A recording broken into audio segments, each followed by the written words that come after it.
വെഞ്ഞാറമൂട് കൂട്ടക്കുരുതിയിൽ പുറത്തു വരുന്നത് ഞെട്ടിക്കുന്ന വിവരങ്ങൾ. അഫാൻ ഉറ്റവരെയും സുഹൃത്തിനെയും കൊന്നത് പണത്തിനു വേണ്ടി, ലഹരിക്കടിമയെന്നും പോലീസിനോട് പറയുന്നത് പരസ്പര വിരുദ്ധമായ കാര്യങ്ങൾ. നാട്ടിൽ സാമ്പത്തിക ബാധ്യത ഇല്ല എന്ന അഫാന്റെ പിതാവ്.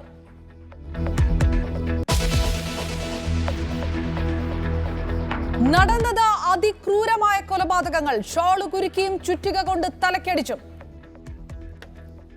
നമ്മുടെ ബാക്ക് തലയിവിടെയൊക്കെ കുറച്ച് പൊട്ടലും പിന്നെ മുഖത്തൊക്കെ കുറച്ച് കാര്യങ്ങൾ ഇതൊക്കെ പോയിട്ട് ചതയൊക്കെ പോയിട്ടുണ്ടായിരുന്നു. ചിറ്റിയിൽ വെച്ച് എന്തോ നല്ല ഇത് വെച്ച് അടിച്ചിട്ടുണ്ട്. കാരണം മുഖത്ത് നല്ലൊരു കുഴിയുണ്ട് എല്ലാവരുടെ.